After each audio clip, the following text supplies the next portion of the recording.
What's she up to now? Day 2037. Sharon Horne-Ellstrom here. Are you ahead of schedule on your communication goals, or do you need a lifeline, somebody to rescue you? My son-in-law is a lineman, and he was working in South Dakota a couple of weeks ago, and his family, my daughter and her two girls were out visiting, and my son, and just as they came up to see where he was working before they went to do something fun, they saw him be rescued by a helicopter from the big equipment, the big bucket truck that they were working on. It had frozen up and seized up, and he works on really high power lines, so he had actually needed a rescue, as did his apprentice. So it was a fun and interesting trip, apparently, and very exciting. He said it was very exciting to be rescued from the helicopter. I guess, especially when you're not hurt, it would be really fun and exciting. Otherwise, maybe not so much to be rescued by a helicopter. So Sharon Horne-Ellstrom here, documenting my journey as I transitioned originally in 2017 from the brick and mortar corporate world of businesses, lots of different businesses and industries I worked in, while simultaneously, for over a quarter century, while simultaneously owning and operating my own businesses, again, in a bunch of different industries.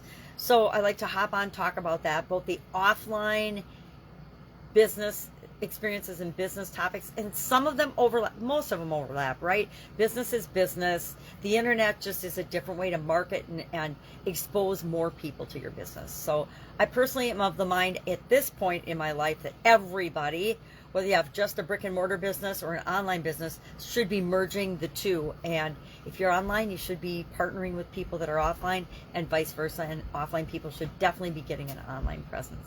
And we can talk about that if you have any questions about it. But today I'm just going to share the quick pieces of content, since I'm hanging out and helping with my granddaughters today, and I hear one of them yelling, "Grandma, Grandma," down the stairs. The 2-year-old's up.